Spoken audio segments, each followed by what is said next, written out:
Y otra de las cosas que tiene que ver con el tema de la libertad sindical es que Venezuela incumplió con todas las recomendaciones de la Comisión de la Organización Internacional del Trabajo, que había publicado en el año 2019, y esto fue desacatado por el Estado venezolano. Y es bueno mencionar que en 103 años de existencia de la OIT, solo un Estado antes había desacatado las recomendaciones, que es la dictadura existente en Myanmar o antigua Birmania, o sea, un país del este asiático gobernado por dictaduras militares por más de 20 años. En ese récord, ¿cómo se llama?, se encuentra Venezuela. Hubo una reconsideración en la reciente visita de la OIT y estamos esperando la continuación de la misma en el mes de septiembre, donde evidentemente no solo se plantearán estos casos, sino los que desde hace 2 semanas vienen afectando a dirigentes sindicales del Partido Bandera Roja y de algunos militantes de su espacio, que en las consultas que hemos hecho, la mayoría identifica con las protestas sindicales que se vienen dando en el país en los últimos, 2 meses. Como siempre, los informes de Odevida, aparte del análisis y las denuncias específicas de los casos, incluyen exhortaciones y recomendaciones a las autoridades, a las distintas autoridades. Y quiero destacar acá, al Ejecutivo Nacional, la necesidad imperiosa de que respete todos los tratados internacionales, el Convenio 26, 87 y 144 del OIT, y en especial el que tiene que ver con la aplicación de la fijación de salarios mínimos, el de la libertad sindical, la protección del derecho a asociación de los dirigentes sindicales y la consulta tripartita que desapareció en el país ya hace más de 20 años. A la Asamblea Nacional la instamos a que cree una comisión parlamentaria pluripartidista y con participación especial de dirigentes sindicales de todos los sectores políticos, para que investigue las violaciones a la violencia sindical en estos años y sobre todo el asesinato de todos estos dirigentes que han muerto en medio del paralelismo sindical y del sicariato.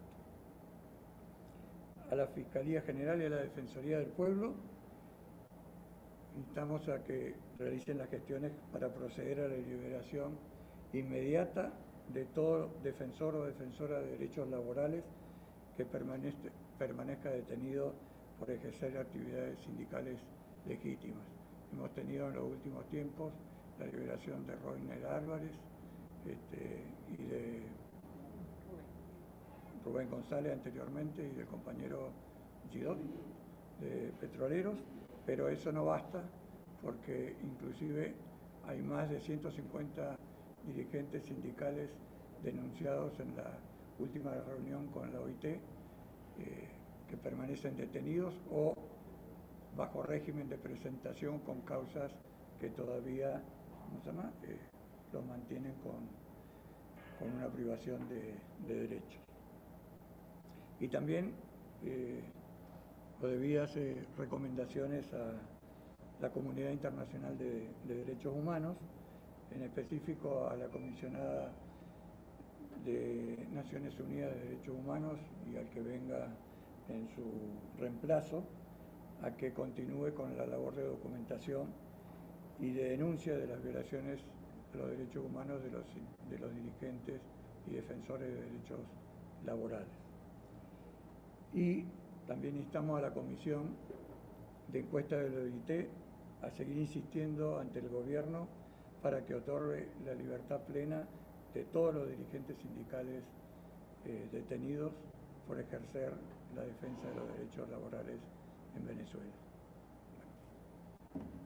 la ampliación puede venir después en las preguntas o en la lectura del comunicado. También quería comentarles, porque bueno, es la primera presentación pública presencial del Observatorio por la Defensa de la Vida, que este es un proceso que nació en agosto del año pasado.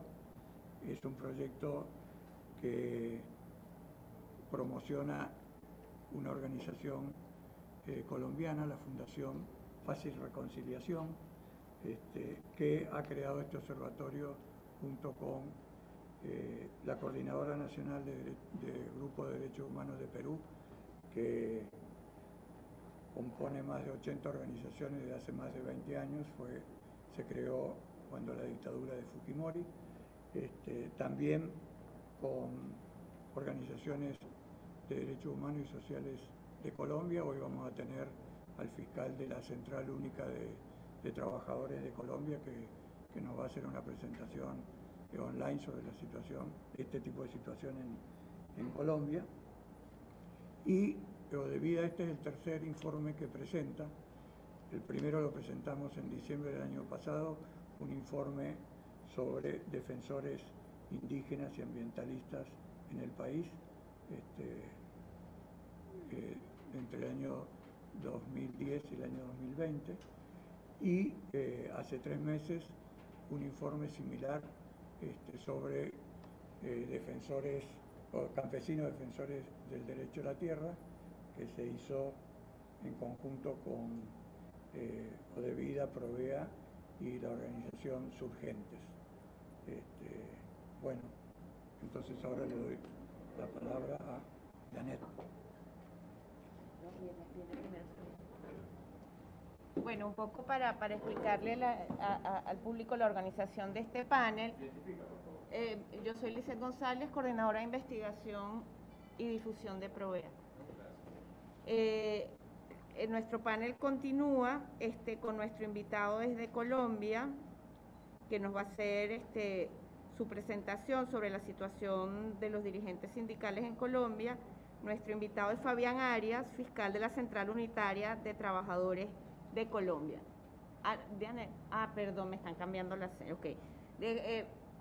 Digamos, el espíritu de la presentación es que luego de este informe tengamos una serie de dirigentes que nos cuenten un poco la situación y dado, digamos, las recientes olas de detenciones que ha habido en el país, le damos la palabra entonces a Dianet Blanco, coordinadora de los Comités Populares de Derechos Humanos de Caracas y esposa de Gabriel Blanco, recientemente detenido.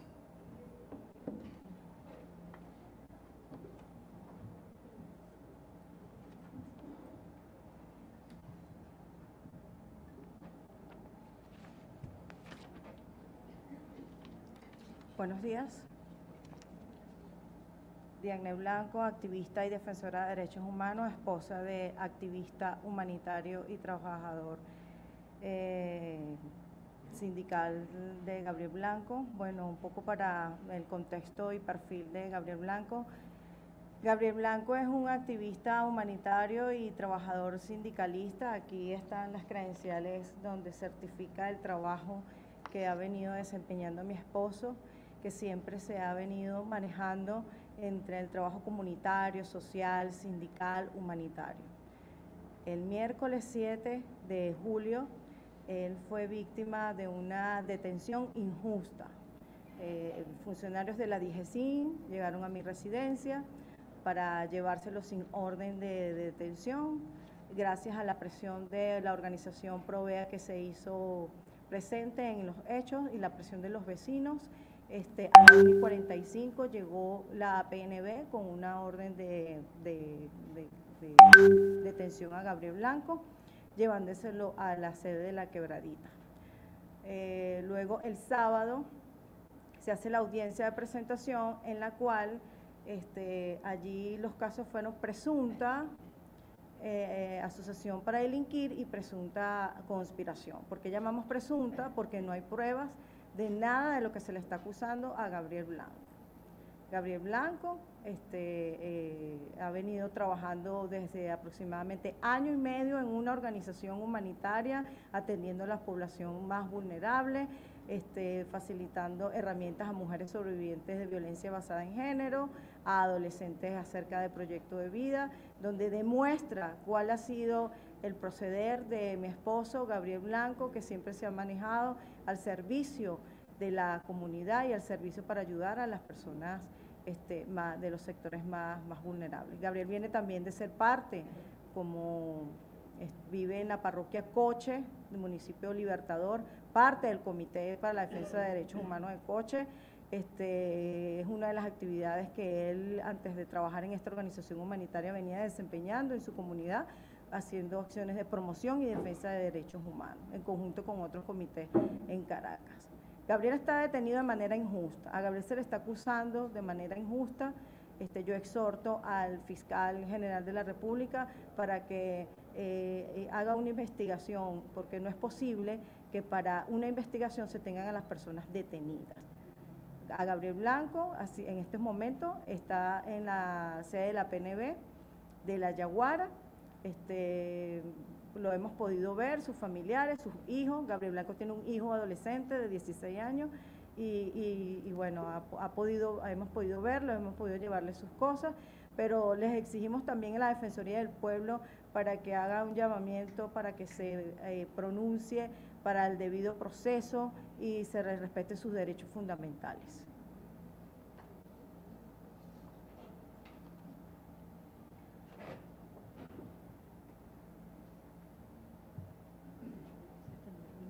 Muchísimas gracias a Dianet por contarnos todos los detalles de este caso reciente. Ahora sí, vamos a tener la conexión con nuestro invitado de Colombia,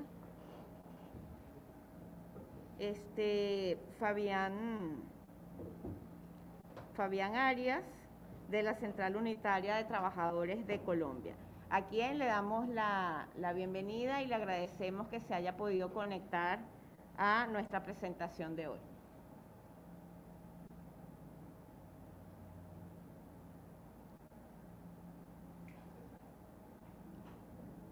Parece que nuestro invitado está teniendo problemas de conexión, la acaba de perder en este momento. Entonces, bueno, sí, aquí les vamos a dejar, hablando también de este caso, de esta reciente ola de detenciones, a Susana Rojas, quien es coordinadora de Derechos Humanos en el Partido Bandera Roja.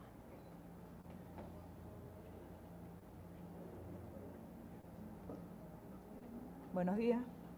Agradezco la oportunidad en este espacio que nos brinda Provea y las organizaciones que tienen que ver con el derecho a la vida, porque lo que hacen nuestros compañeros en sus distintas regiones es precisamente luchar por nuestros derechos a la vida. Nosotros queremos denunciar de manera contundente la ola represiva de persecución, desaparición y detenciones injustas en contra de el profesor Alcides Bracho, Alonso Meléndez, el Néstor Astudillo, Reinaldo Cortés, Gabriel Blanco y Emilio Negrín. Nosotros debemos denunciar porque entre los días 4 y 7 de julio fueron todas estas personas injustamente detenidas, como bien decía Dianet, sin ninguna investigación. Y no puede ser que hayan sido el día sábado imputados y también con unas órdenes de detención en lugares que, como bien sabemos, no son los más idóneos para lo que se denominan presos políticos, porque nosotros sí consideramos presos políticos magisteriales, gremiales, porque todos ellos es público, notorio y comunicacional en nuestro país que ejercen funciones de gremialistas. El profesor Alcides Bracho, ahí ustedes saben que en nuestro país en los últimos meses se han producido las protestas magisteriales, las protestas del sector de maestros y también la de los pensionados y jubilados. En el caso de estos compañeros es público y notorio y comunicacional la responsabilidad que tienen en organizaciones, bien como secretarios generales o partes de una directiva de organizaciones que tienen que ver con pensionados y jubilados, con profesores y con maestros. Lo reitero para que le quede claro a la comunidad nacional e internacional de qué se trata. Nosotros creemos, y es evidente, que aquí lo que se pretende es que en nuestro país se acalle la protesta, que es un derecho universal. Nosotros no estamos haciendo ninguna contravención a una ley, estamos exigiendo nuestro derecho a la vida. ¿Qué pide un pensionado? ¿Qué pide un jubilado? No olvidemos, señores, a los dos viejitos que fueron detenidos el año pasado en el estado Vargas.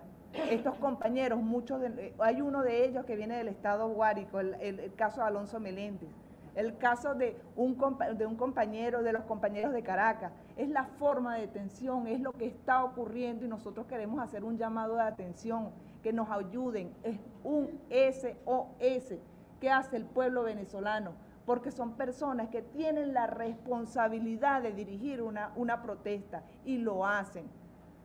Y lo que pretenden es intimidar a un país para que no salgan. Es también para nosotros muy significativo el hecho de sus lugares de detención, la forma abrupta en que primero estuvieron en la Quebradita, luego los trasladan de una manera forzosa, que angustia, a otro lugar de detención como lo es la PNB La Yaguara, y sabemos que también y siempre hay la amenaza de que sean trasladados. En el caso del Rodeo 2, todos sabemos las condiciones de detención allí. Por eso nuestro llamado, agradecidos a Provea, porque estos son dirigentes gremiales, sindicales y sociales que debemos nosotros de verdad impulsar.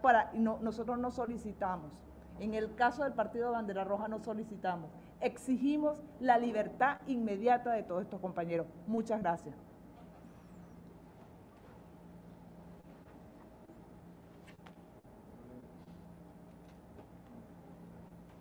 Muchísimas gracias, Susana. Tengo que retirar porque tengo que ver cómo nosotros teníamos en el programa a la secretaria general de ASI, Marcela León, quien tuvo que viajar por una emergencia familiar fuera de Caracas y se excusa, no puede estar con nosotros esta mañana.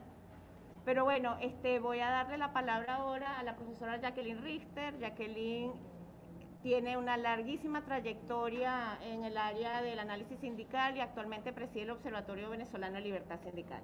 Gracias.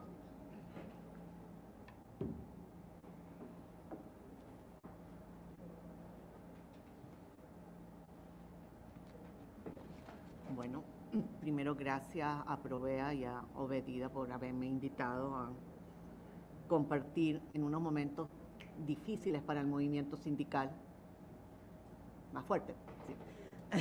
En unos momentos bastante difíciles para el movimiento sindical, en la cual estamos presenciando una arremetida, una nueva arremetida contra dirigentes sindicales. Y esa arremetida no es nueva porque no solo la Comisión de Encuesta, sino diversos órganos del sistema de Naciones Unidas han dicho algo que nosotros sabemos, que en Venezuela existe una política estatal, sistemática y coordinada. No es cualquier tipo de política, es una política ya, digamos, de vieja data, tiene más de 12 años esta política sistemática de persecución. ¿Y por qué decimos que es coordinada? La detención de Gabriel Blanco lo demuestra claramente. Se aparece un cuerpo policial sin ningún tipo de orden jurídica para detener a una persona.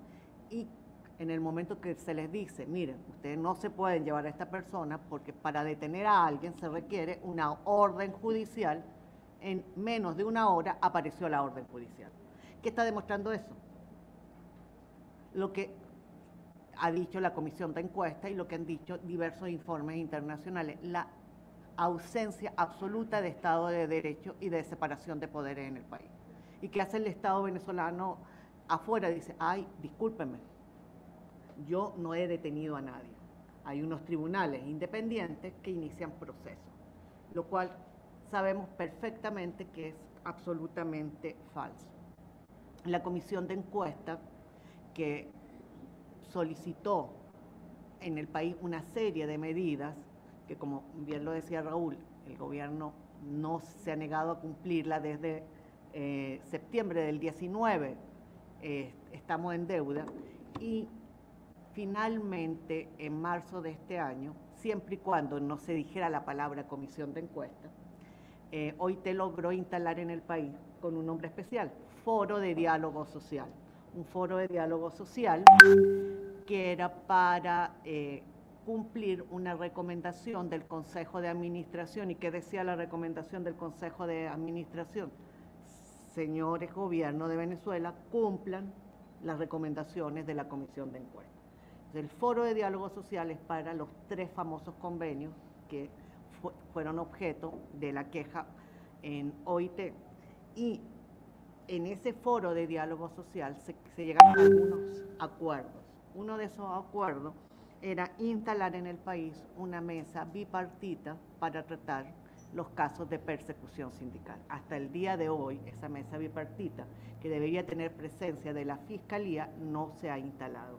Hay una deuda del gobierno en torno a esa mesa. ¿Cuál era el otro acuerdo? Que la Asamblea Nacional empezara a revisar una serie de normas jurídicas que criminalizan la actividad sindical. Normas que se aplican, si este país es el único país que tiene un código penal que conserva un delito que desapareció de la mayoría de los códigos penales, que es el delito contra la libertad de trabajo. Y lo han aplicado. Y tenemos una ley que se llama la Ley de los Precios Justos. Yo siempre digo, ¿quién va a estar en desacuerdo con una ley que promueva que existan precios justos? Bueno, esa ley tiene un delito que dice que quien asociado con otro obstaculice, impida la producción y circulación de bienes y servicios, será penalizado con penas privativas de libertad hasta 12 años. Bueno, ¿qué es una huelga? Una huelga es justamente eso. Y ha sido aplicado. Recientemente un compañero de la Coca-Cola en el Zulia le aplicaron la ley de precios justos. También tenemos la Ley Orgánica de Seguridad de la Nación, que dice que no se pueden hacer ningún tipo de manifestación en lo que se denominan zonas de seguridad. Bueno, más del 30% del territorio nacional son zonas de seguridad. Y específicamente dice que en las empresas básicas ni con el pétalo de una rosa. Y por esa ley fue que el primer proceso penal de Rubén González. En este momento, efectivamente, Eudis Giró está libre, pero no está libre en el sentido de haber sido declarado inocente. Eudis Giró fue declarado culpable. Lo que pasa es que la condena que le impusieron fue de menos de 5 años, por lo cual está en libertad condicional. Y el caso de Rubén González, lo que pidió la comisión de encuesta fue su libertad plena y el reconocimiento de sus derechos sindicales. Y eso no se hizo. Lo que hizo el presidente de la República fue un indulto, un perdón estatal, con lo cual Rubén quedó con antecedentes penales. Igual que Eudis Giró son dirigentes sindicales con antecedentes penales. El caso de Rodney fueron 11 años de lucha para lograr una sentencia absolutoria. Y en el último juicio se demostró lo que todo el mundo sabía, que inclusive el video con el cual lo habían condenado, y el video lo único que aparecía, que Rodney aparecía caminando en una asamblea, era el único elemento que había, y el juez dijo que esa caminada era sospechosa, y al ser sospechosa era un asesino, y así fue la primera sentencia. Bueno, en el segundo juicio se demostró que el video había sido editado por la empresa. Entonces, por eso lo tuvieron que soltar, porque la única prueba que tenían, que era, usted está caminando, y yo como juez pienso que como usted camina es medio sospechoso. Y así, ese es el país que tenemos. ¿Y qué es lo que vemos cotidianamente? Una acción del Ministerio Público acusando a dirigentes sindicales, unos jueces inmediatamente aceptando la acusación y decretando la prisión, y unos procesos, y después, en muchos casos, por eso hay tantos dirigentes sindicales sometidos a proceso penal, una libertad provisional.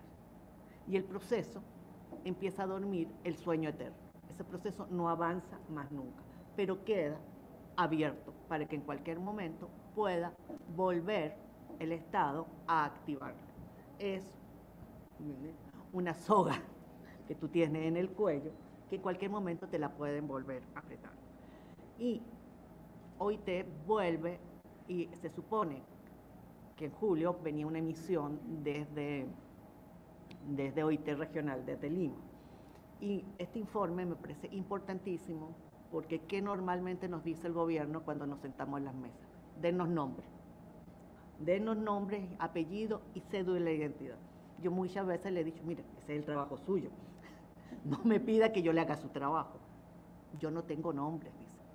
Entonces, este informe creo que va a ser bien importante para estas mesas, si en algún momento se instalan, o para que en la reunión del Consejo de Administración de noviembre volvamos al banquillo de los acusados. En Venezuela, Myanmar está en este momento nuevamente con una comisión de encuesta y estamos al mismo nivel de las grandes dictaduras del mundo.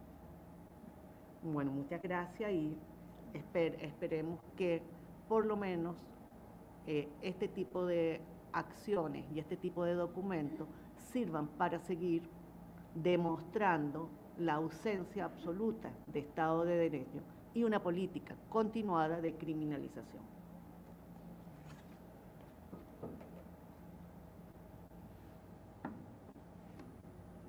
Muchísimas gracias, Jacqueline.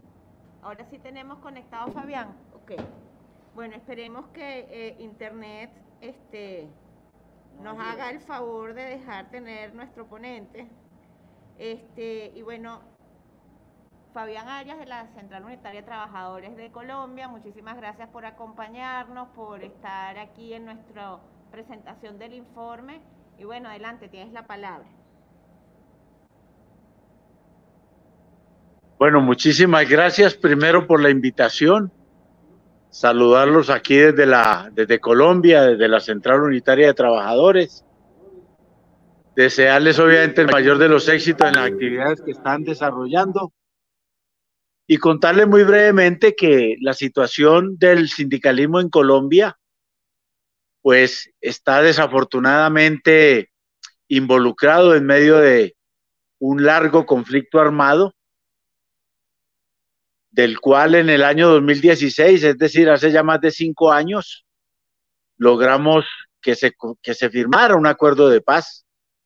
Pero desafortunadamente con la llegada del gobierno de Iván Duque, la situación volvió a la vieja circunstancia de la persecución sindical, del asesinato de líderes y lideresas sociales en general y en particular del sindicalismo, de tal manera que no hemos podido superar algo que en perspectiva se podía desarrollar con el acuerdo de paz. Repito que se firmó hace ya más de 5 años. En este periodo del gobierno de Iván Duque, desafortunadamente las cosas desafortunadamente se han agravado. Hubo un estallido social muy significativo que refleja exactamente la precaria situación que vivimos los trabajadores en Colombia. Y por tal motivo, pues, el gobierno, en vez de atender los reclamos, ya no solo del sindicalismo, sino de la población en general, que se levantó en un estallido social, primero en noviembre del 2019 y posteriormente en abril, mayo y junio del año pasado, que fue muy relevante la movilización social. Fue un paro nacional de más de 50 días, en el cual el gobierno, repito, en vez de atender los reclamos y las justas peticiones que se hicieron en lo que llamamos nosotros un pliego de emergencia, contestó fue con la represión más abierta y desembosada que algún gobierno haya tenido en los últimos 32 años en Colombia, que es la época del neoliberalismo. El saldo es trágico: 87 jóvenes manifestantes asesinados y hasta ahora 47 ya han sido vinculados directamente a la fuerza pública. Es decir, en vez de que el Estado garantizara y el gobierno nacional garantizara esa protesta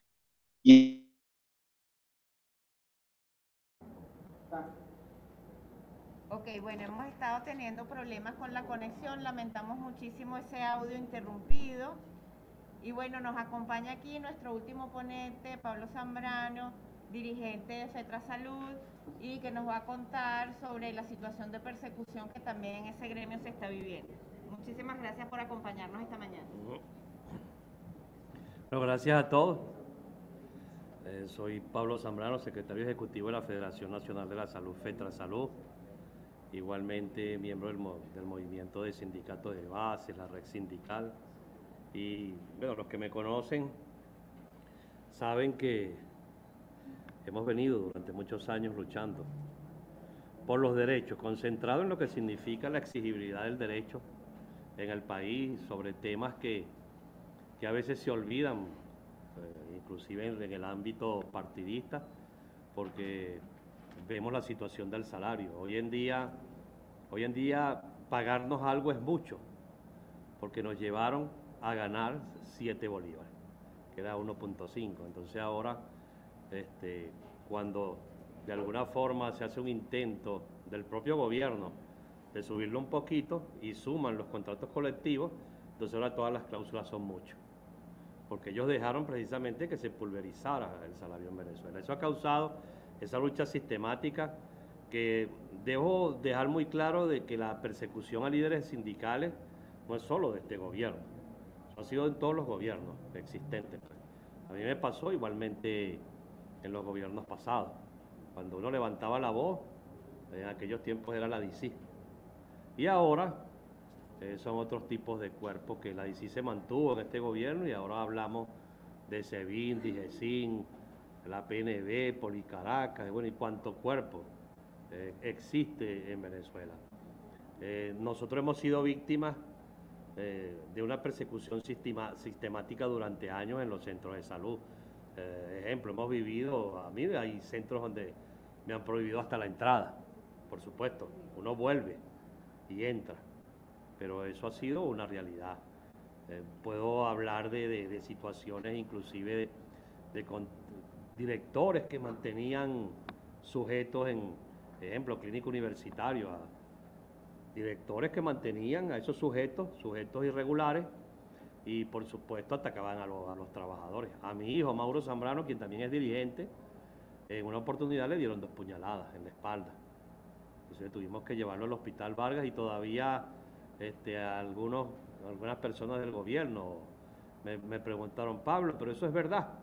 Y dije, bueno, llamen al director, porque el director estuvo presente en el Vargas cuando le dieron la atención a Mauro, que casi lo matan porque faltó un poquitico para que le perforara el pulmón.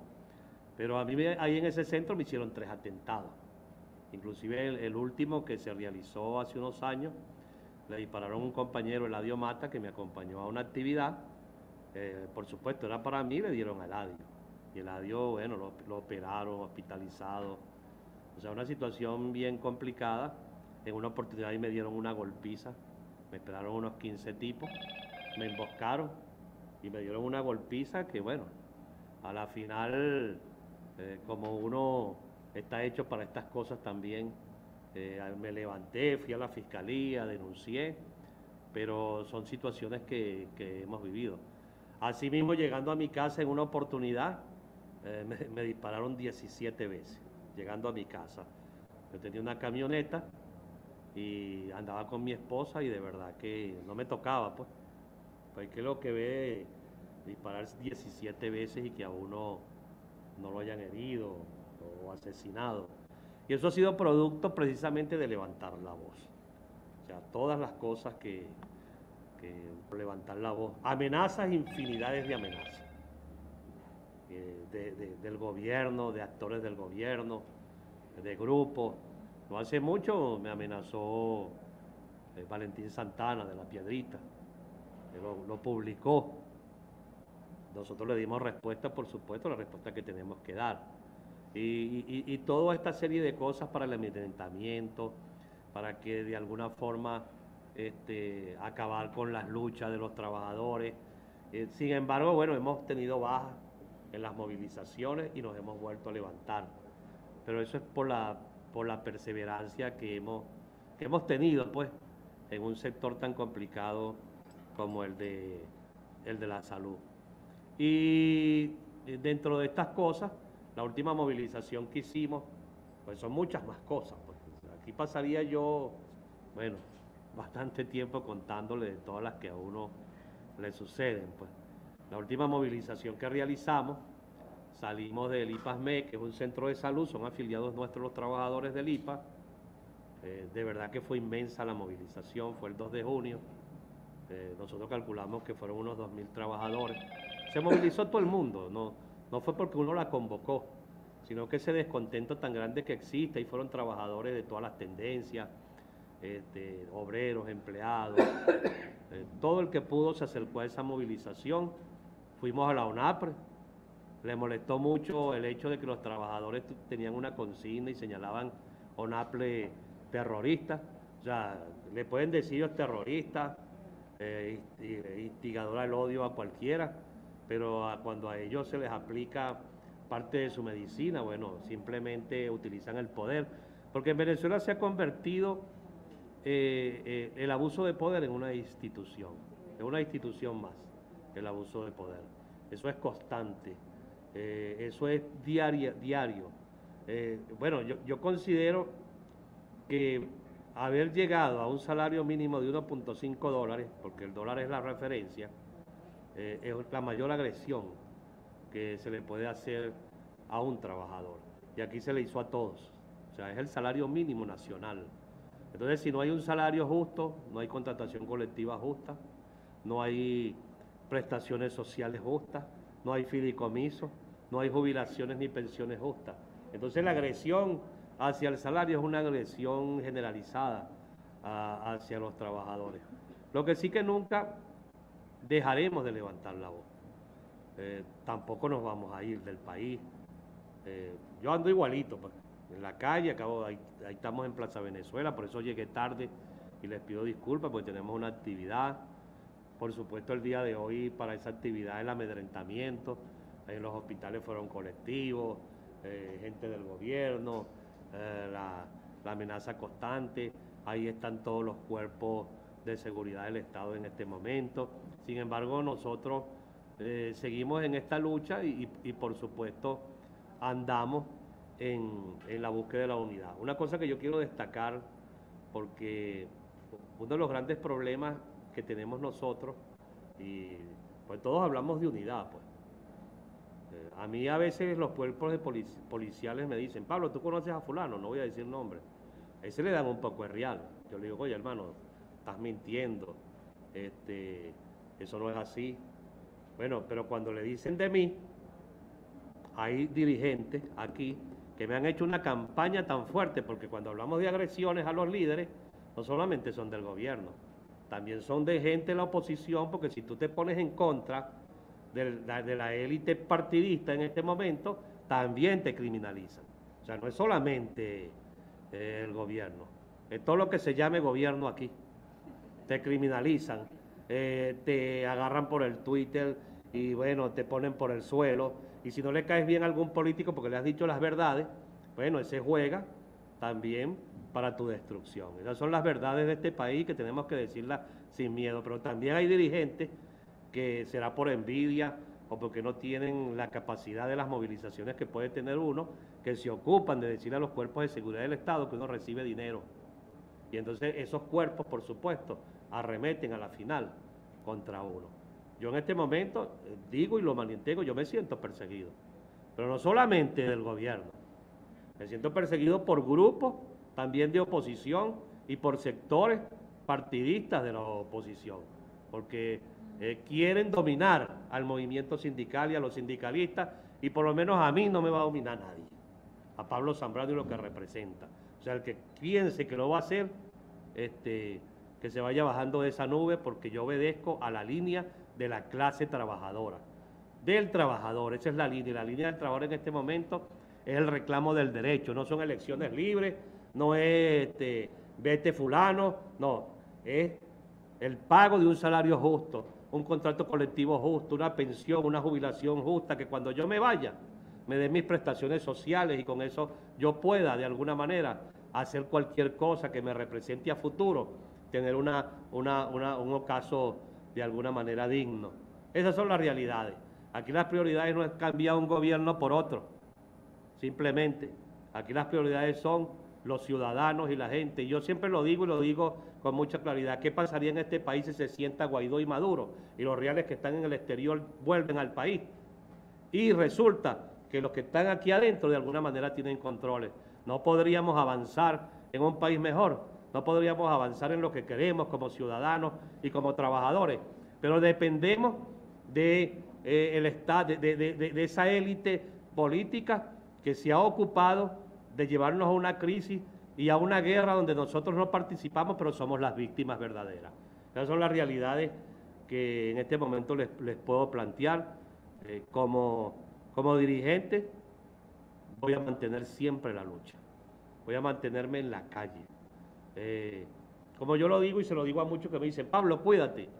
No, hermano, el día que quieran agarrarme, el día que me quieran hacer algo, simplemente me buscan en mi casa, me agarran en la calle, donde sea, no me voy a esconder.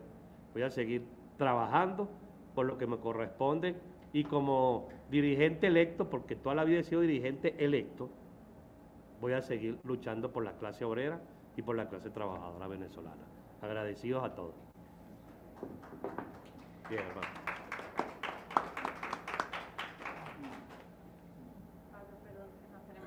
Porque como estamos en internet, ven a mi lado. tenemos que estar aquí en el micrófono. Bueno, muchísimas gracias. Bueno, yo voy a dejar aquí a Raúl Cubas, el coordinador del capítulo de Vida Venezuela, como para hacer un cierre de la actividad y ahí le damos paso a cualquier pregunta que tengamos aquí en el auditorio. Muchas gracias.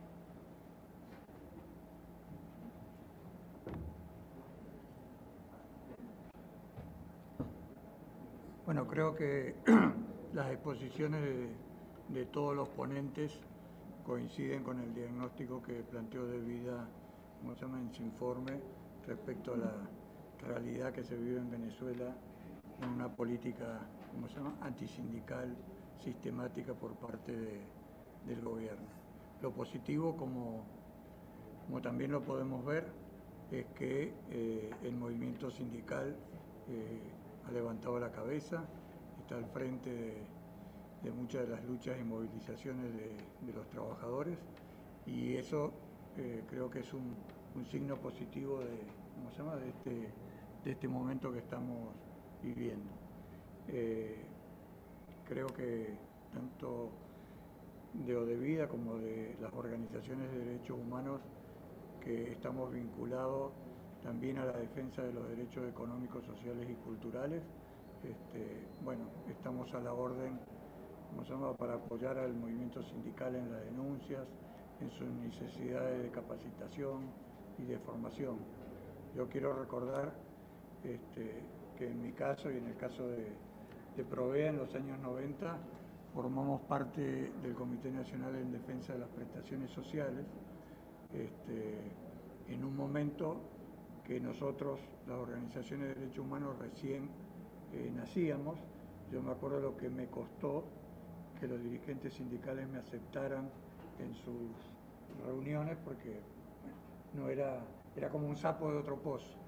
Han pasado más de 30 años y creo que hoy hay, ¿cómo se llama?, espacios de acuerdo, de coordinación, trabajamos juntos en el plano internacional con la OIT y no hay, ¿cómo se llama?, ya ningún tipo de, o sea, se ha generado confianza. Entonces creo que eso también es apostar al, ¿cómo se llama?, al futuro, y bueno, en este sentido Provea también cumple su rol, y bueno, esperemos que con la movilización del movimiento sindical, pero también de otros sectores de la sociedad, podamos en el futuro, en principio, paralizar esta ola represiva de los últimos días, pero también lograr la libertad de todos los sindicalistas presos, ¿cómo se llama?, o procesados. Eso tiene que ser, ¿cómo se llama?, un objetivo común. Yo coincido con el compañero Pablo en el sentido de que, bueno, estamos enfrentando en este momento, esa es la caracterización que yo tengo, a dos élites que no les interesa, ¿cómo se llama?, el pueblo. El tema de los derechos humanos, el tema de los derechos sindicales no aparece ni de casualidad en ninguna de las agendas de supuestos, ¿cómo se llama?, diálogo. Todo parece estar puesto entre, bueno, sácate tú y ponme a mí, o logremos acuerdos para la subsistencia de un sistema que, bueno, tiene condenado a todo el pueblo trabajador a vivir en condiciones que nunca hubiésemos pensado vivir. Bueno, les agradezco la presencia y también el apoyo de Provea para esta actividad. Gracias. Gracias, hermano.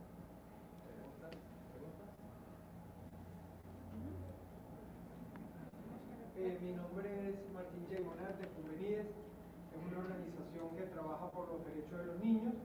Pertenecemos a Infancia Primero de Latinoamérica y Europa, son 88 ONG trabajando conjuntamente en 32 países por los derechos de los niños. Venezuela es un país puente para el tráfico y trata de niños y funciona porque tribunales venezolanos de protección de niños otorgan permisos de viaje, custodias, medidas sobre niños que no son venezolanos ni viven en Venezuela.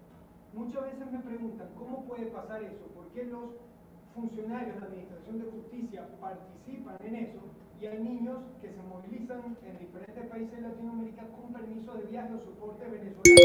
Somos un país que da velo de legalidad para tráfico y trata de niños.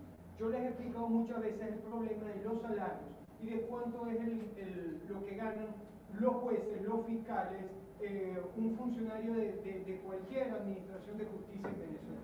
Mi pregunta era si podían hacer público los contratos colectivos, los salarios, los tabuladores, para que las personas puedan entender también a nivel internacional, porque nosotros hacemos las denuncias en los organismos nacionales, pero también en organismos internacionales, porque tenemos niños de Estados Unidos que vivían en Colombia y son llevados a Brasil con un permiso de viaje de un tribunal venezolano, con niños que están en España y salieron de Perú con un permiso de viaje venezolano. ¿Por qué? Porque se da una dirección falsa en Venezuela.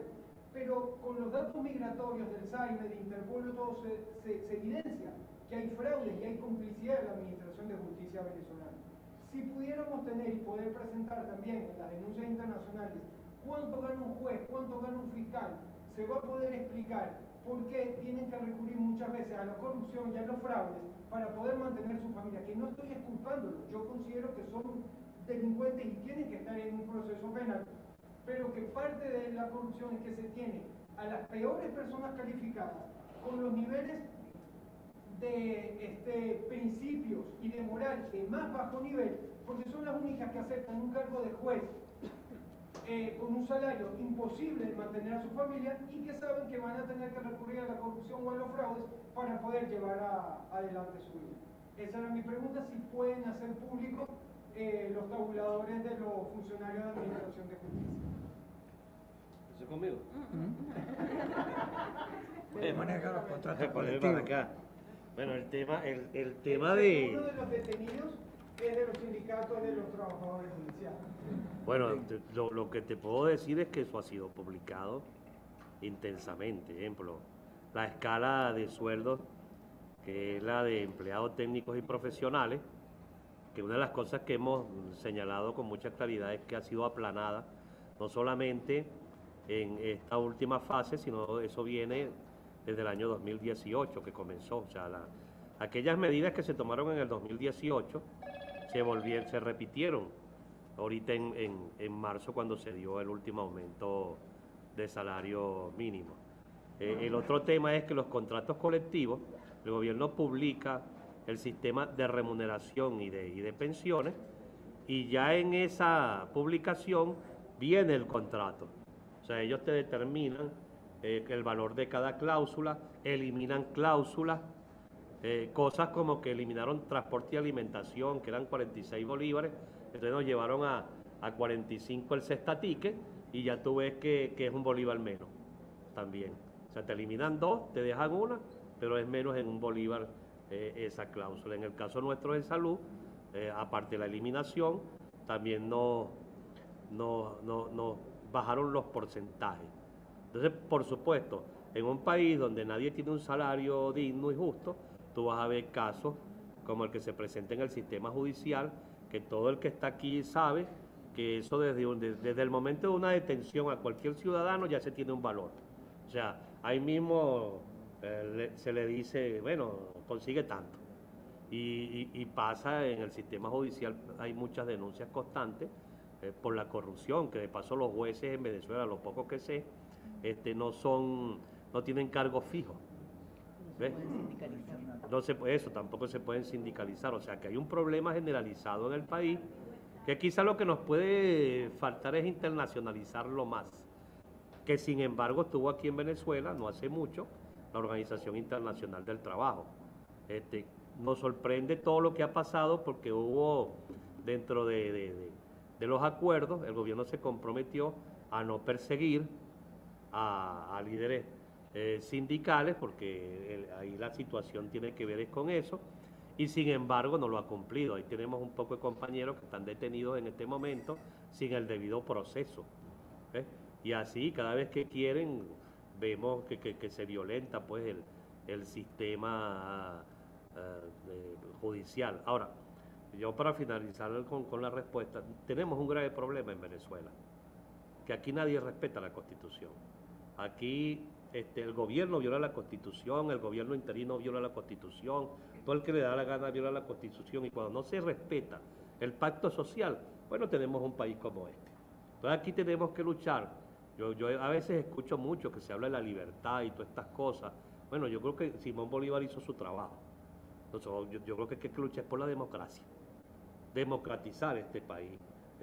Bueno, decía Simón Rodríguez que se necesitaba formar republicanos. Bueno, para que la república sea nuevamente lo que algún día tuvimos, quizás no completamente, pero mucho mejor que esto, tenemos que empezar de nuevo. O sea, tenemos que recuperar la república y por supuesto luchar profundamente por la democratización del país. Mira, una cosa, el sector judicial, por la propia Constitución, tiene prohibido sindicalizarse. Los jueces, hay una norma constitucional que dice que los jueces no pueden pertenecer a ninguna organización sindical y tampoco pueden asociarse. Y la contratación colectiva que existía en ese sector no se le aplicaba a los jueces, era solo a los empleados. Y en teoría, la dirección de la magistratura debía publicar cuáles son los salarios tanto de los magistrados como de todo el Poder Judicial. No lo publican. En este país, una de las cosas que nosotros le estamos diciendo al gobierno en esta mesa de diálogos por el salario mínimo, mira, vale, yo no puedo discutir un salario mínimo si yo no sé cuál es la inflación de este país. ¿Cuántos años que no publican oficialmente? ¿Cuál es el costo de la canasta alimentaria? ¿Cuál es el costo de la canasta básica? Y lo más importante, ¿cuánta plata tienes tú? ¿Cuál es tu ley de presupuesto? Este país tiene años en que no se publica la ley de presupuesto. Entonces, nosotros vivimos en una situación de absoluta orfandad informativa. Y en el Poder Judicial es peor, porque para ingresar al Poder Judicial no solo tienes que ser de los más malos, sino que tienes que tener el apoyo de algún sector del gobierno. Y todos los cargos son provisorios, no hay jueces titulares, de la misma manera que los ponen. Y ahí hay una mafia en este momento, la sabemos en el sector. Ocurren cosas terribles, inclusive hay órdenes de jueces de libertad de presos políticos o de presos comunes que sencillamente no se cumplen. Y el Poder Judicial en este país no tiene nada de autonomía ni de poder propio. Por eso es muy fácil que pertenezcan a estas mafias.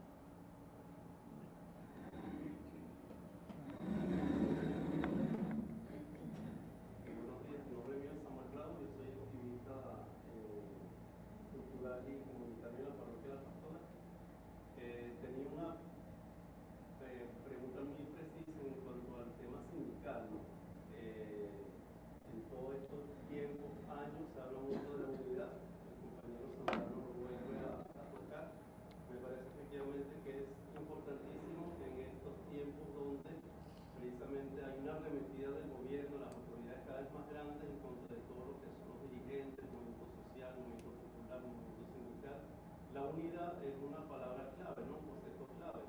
Y sin embargo, se hace súper difícil, digamos, alcanzarlo. Siempre se habla, muy poco se consigue, se practica. Ayer, por ejemplo, había una movilización muy importante de trabajadores, más o menos 500 trabajadores que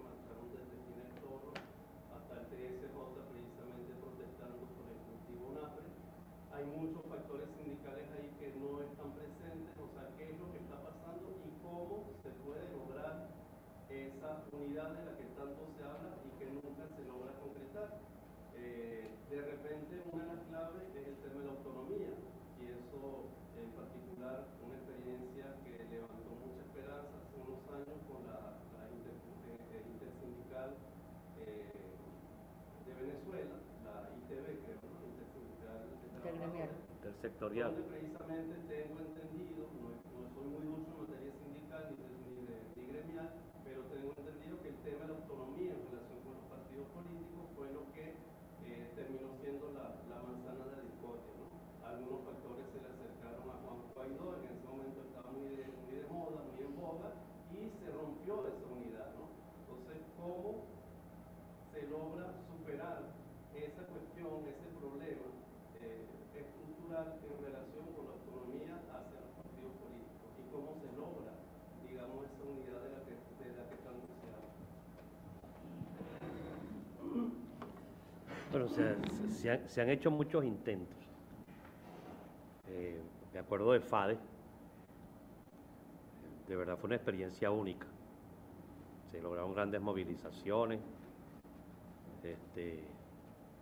y allí de alguna forma estábamos todos los que venimos luchando en el país. Se rompió precisamente por factores, digamos, de orden ideológico y aspiraciones de algunos compañeros, que no tengo por qué decir los nombres. Un intento que de paso logramos casi llenar el aula magna fue el de la ITB, Intersectorial de Trabajadores de Venezuela. Ahí estábamos todos los factores, hicimos un gran esfuerzo, pero ahí también privó el tema ideológico, no solamente porque yo no tengo ningún problema en decirlo, yo apoyé a Juan Guaidó. O sea, cuando yo vi ese río de gente en el país, sentí que había una oportunidad de cambio en Venezuela, y eso se planteó en la mesa. Los factores de izquierda que hacían vida no estaban de acuerdo. Entonces se hizo inclusive una asamblea de discusión, y en vez de unirnos más, esa asamblea nos separó. Fue una experiencia pues unitaria, donde yo no voy a decir que fueron culpas unos y los otros, sino que fuimos los culpables todos. Así de sencillo, pues. Y en Venezuela hay una crisis dirigencial muy profunda. No es los trabajadores, es una crisis dirigencial. O sea, la dirigencia no se pone de acuerdo, como puede pasar en los partidos políticos. Y por supuesto la intervención no solamente del Estado en los asuntos sindicales, que lo hace a través de instituciones como el CNE, pero aquí también tenemos la intervención de los partidos para controlar y dominar a través de la dádiva al mundo de trabajadores. Entonces, eso por supuesto nos separa. Ejemplo, y eso lo digo yo con mucha dignidad. O sea, yo tengo muchos años en el movimiento sindical, pero todo lo que nosotros desarrollamos y hacemos es con un esfuerzo muy grande. O sea, hacemos un esfuerzo. O sea, aquí nadie puede decir que financia el movimiento que yo manejo, porque no es así, pues. Nosotros inclusive, si conseguimos camionetas, bueno, cuadramos con los tipos para que nos hagan un fiado y le vamos pagando. Eso lo hacemos permanentemente. ¿Por qué? Precisamente para desprendernos de ese dominio que en Venezuela han ejercido los partidos políticos, porque los partidos políticos ejercen dominio en el mundo sindical, en el gobierno, igualmente lo hacen en la oposición. Y todos esos errores que cometimos, por lo menos a mí me llevaron a la reflexión y a lo que uno puede representar, en el sentido de que me hice más independiente en el mundo de los trabajadores. O sea, yo puedo estar en un partido, pero obedezco a la línea de los trabajadores. Y eso lo dejo siempre claro, y es lo que le estamos enseñando a todos los muchachos que, gracias a Dios, en el movimiento que represento, han venido muchos jóvenes, empezando por mi hijo, y que estamos tratando de formar con la ayuda de muchos, porque aquí hay mucha gente que ayuda en esos sentidos. Bueno, muchísimos. No los nombro porque a la mayoría le gusta que uno no los nombre, pero sí hay mucha gente que ayuda. Construir la unidad. Bueno, una de las cosas que yo creo que en Venezuela son necesarias es la renovación de autoridades sindicales. O sea, Cuando el trabajador vota por su dirigencia y elige, eso da fortaleza. Y en eso hay un gran vacío en Venezuela. O sea, ha habido resistencia, ejemplo, CTV, una gran resistencia para que se haga un proceso electoral. Y no es porque los dirigentes no hemos exigido elecciones o no hemos hecho los intentos, muchos lo hemos hecho.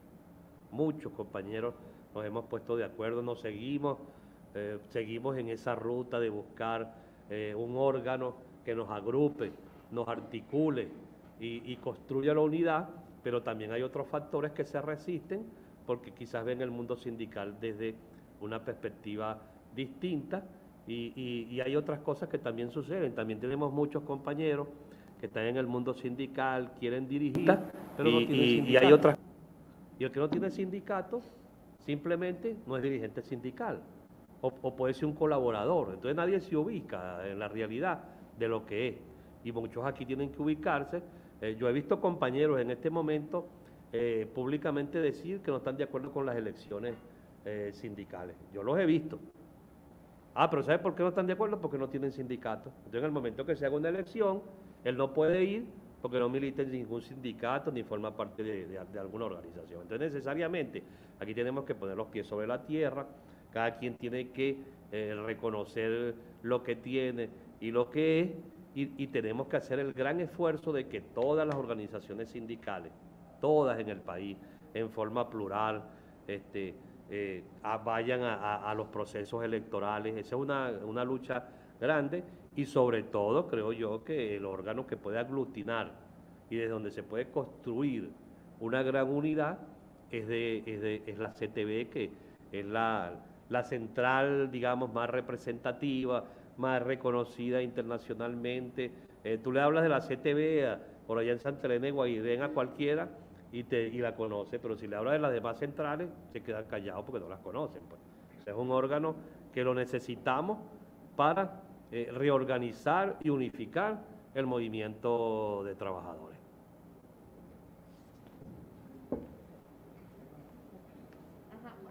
Última pregunta. Feliz día. Eduardo Caliz, de los comités de defensa de derechos humanos. Yo quisiera, buscar diferentes cosas, ¿no? Una de ellas es que ha manifestado, y lo conocemos todos, que viene de manera sistemática desde hace más de 10 años estas vulneraciones a los dirigentes laborales, sindicales, pero y viví de carne propia, en primera persona, la expresión de Gabriel Blanco de su momento, donde se presentan los organismos de seguridad que tienen ningún tipo de orden judicial y actúan, en este caso de Gabriel, vestidos de civil y con armamento de fuego. ¿Okay? Pero, y como bien dijeron, que la OIT se presentó y suscribió con el Estado venezolano un convenio donde iba a cesar este tipo de agresiones contra sindicalistas, y lo que hemos visto es todo lo contrario. Vemos los informes, los resultados de los informes de las distintas misiones de derechos humanos con esta gran cantidad de recomendaciones al Estado venezolano, donde vemos la insistencia del Estado en violar reiteradamente todos los derechos de las personas. Y sin embargo, no hay un avance más allá, más sin embargo reconozco cuáles son los limitantes de estas organizaciones. Pero ¿no sería también conveniente nosotros como organizaciones poder lograr llevar de que estas organizaciones internacionales necesitan ser actualizadas con sanciones más profundas o más con mayor peso de poder para que los estados puedan atacar? Porque ciertamente no podemos hablar de Estado de Derecho sin democracia, no podemos hablar de democracia sin derechos humanos.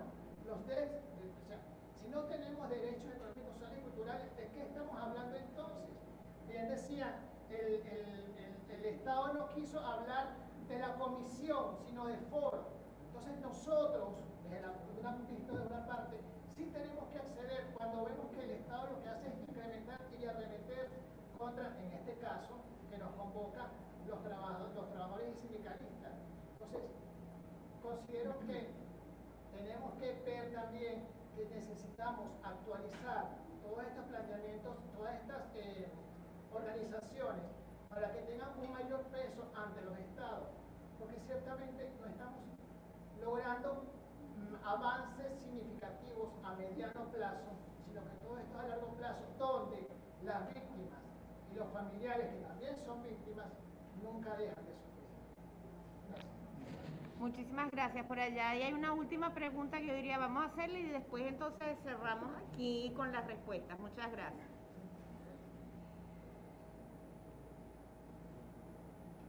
Buenos días, mi nombre es Francisco Moya, coordinador de Asuntos Social y Vecinal de la Federación Nacional de Jubilados y Pensionados, FENAJU, secretario de Asuntos Sociales de la Federación Nacional de Trabajadores y Trabajadoras No Dependientes en defensa del derecho al trabajo.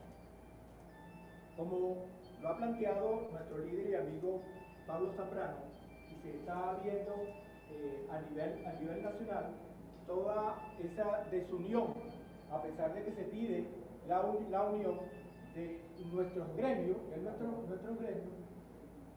hemos hecho algunos intentos de buscar contactos para lograr esa unificación de acción y de criterio.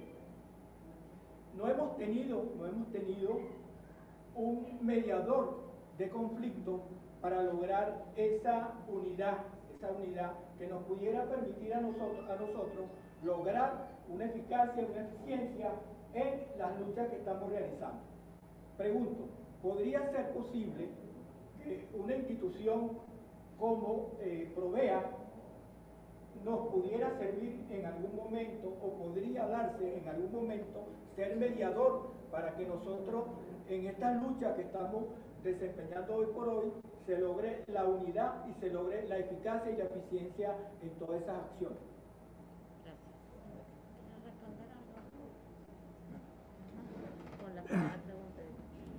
Voy a empezar por la segunda. Creo que en el tema de la construcción de la unidad, no solo en el movimiento sindical, sino también en otros sectores del país, inclusive en el propio movimiento de derechos humanos, nos encontramos con ese problema, ¿no? Sí. Que muchos hablan de unidad y a la hora de las chiquitas es difícil, ¿cómo se llama?, concretar eso.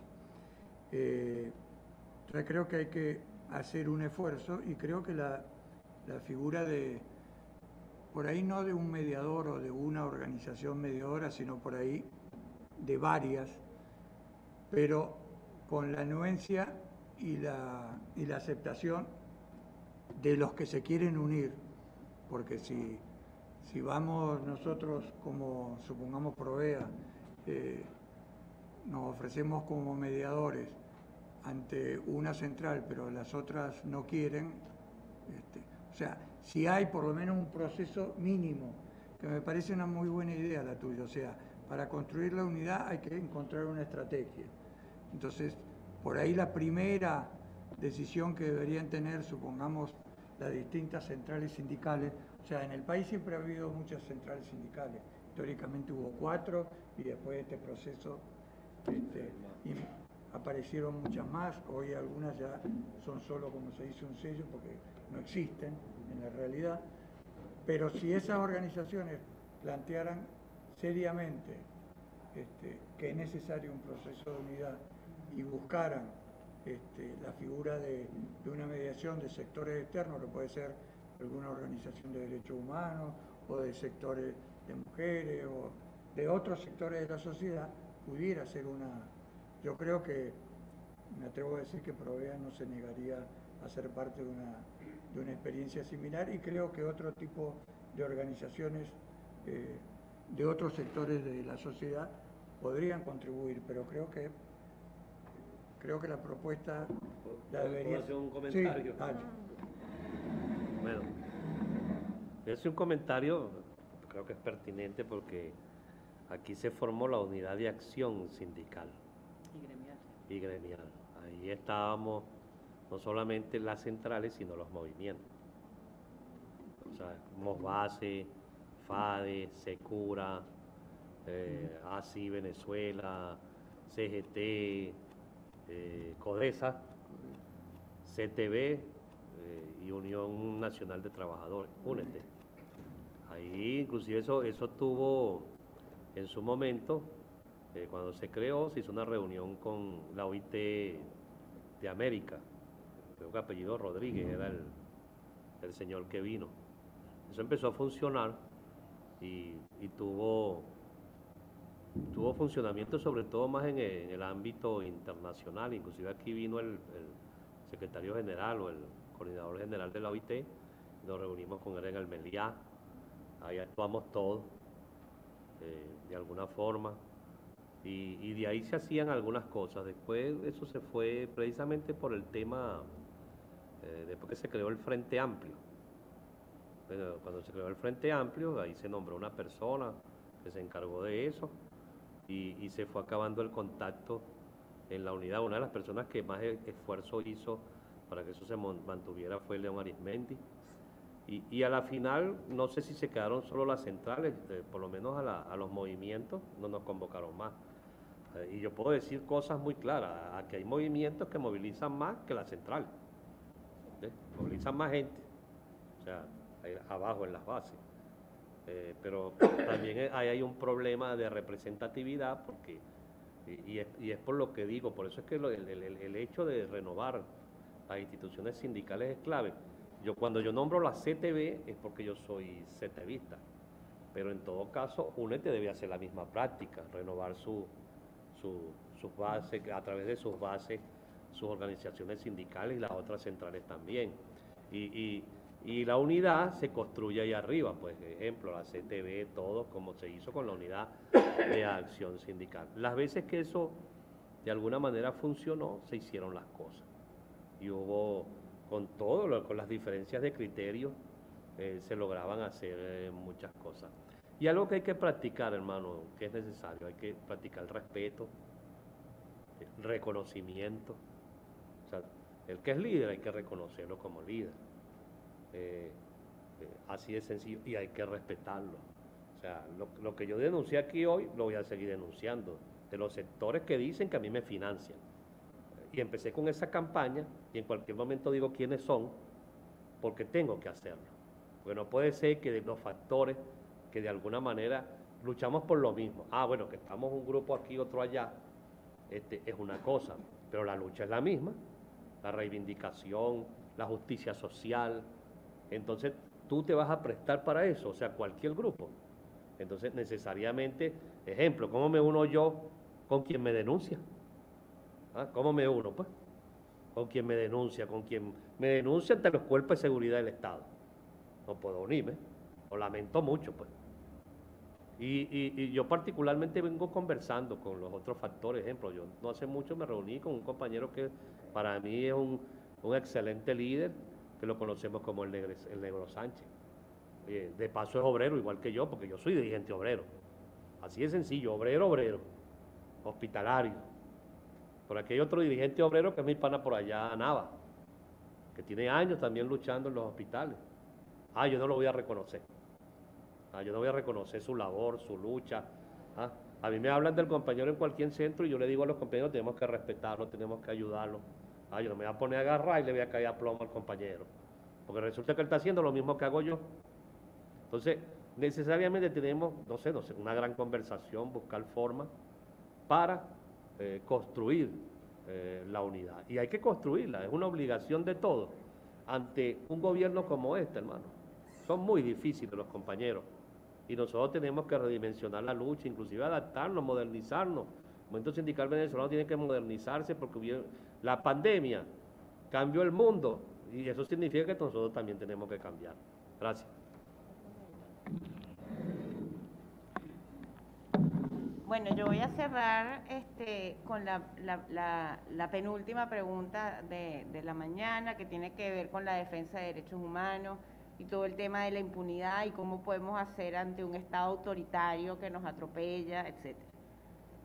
Por supuesto, las organizaciones de derechos humanos no tenemos en nuestras manos que el Estado haga o deje de hacer, pero el activismo puede lograr mucho.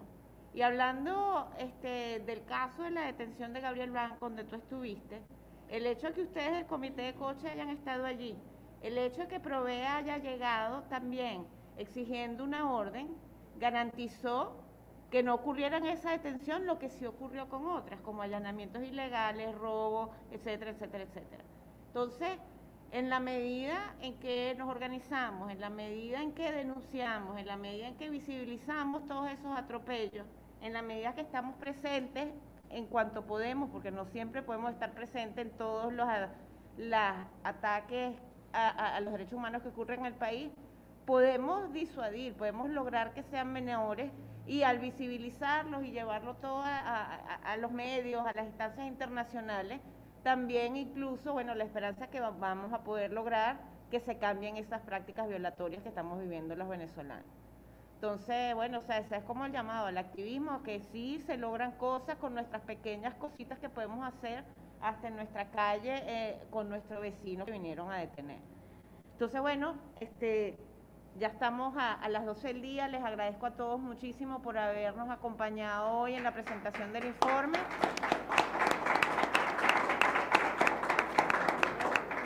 El informe va a estar disponible ya en nuestra página web. Los invito a visitarla, provea.org. Y también esta transmisión va a estar en nuestro YouTube para los que quieran volverlo a ver, no lo pudieron ver, etcétera. Muchísimas gracias. Gracias, hermano.